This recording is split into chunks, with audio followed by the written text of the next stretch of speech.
You're probably watching this video because you're involved in your school in the Writings on the Wall project. And this video is simply there to explain the scientific foundations for that project.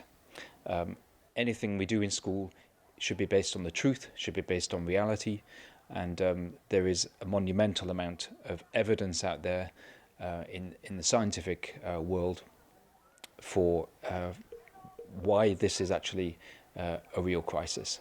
So the writings on the wall, and just to explain that phrase briefly, it actually comes from the Bible. There's another separate video about this, but the expression in English, it says, if you say that the writing is on the wall, you mean that there are clear signs that a situation is going to become very difficult or unpleasant. And that's certainly true for the climate crisis.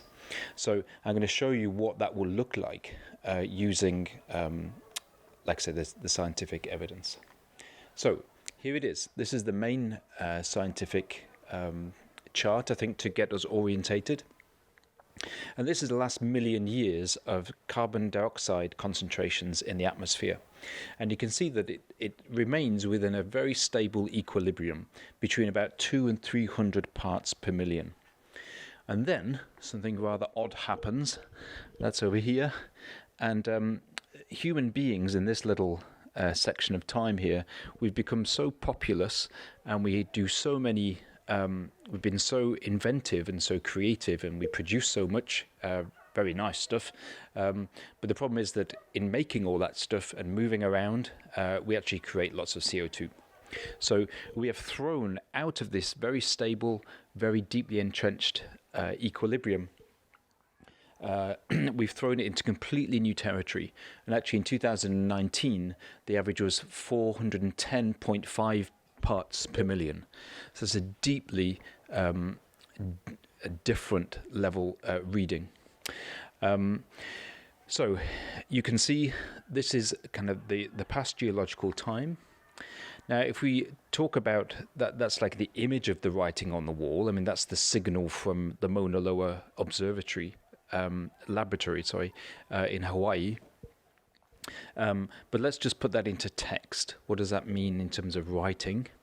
Well, this is Petteri Talas, the Secretary General of the WMO, and this is where all the leading people with lots of PhDs in physics and things like that, they collect all their data and all the evidence, and they study it for decades, and they came to this conclusion. The science is clear. Without rapid cuts in CO2 and other greenhouse gases, climate change will have an increasingly destructive and irreversible impact on life on Earth. The window of opportunity for action is almost closed. The last time the Earth experienced a comparable concentration of CO2 was 3 to 5 million years ago, when the temperature was 2 to 3 degrees warmer and sea level was 10 to 20 meters higher than now. So essentially that's a very brief summary, very authoritative summary of the situation that we're in with the climate crisis. And over these next slides, I'm just going to unpack what that means and the details of it.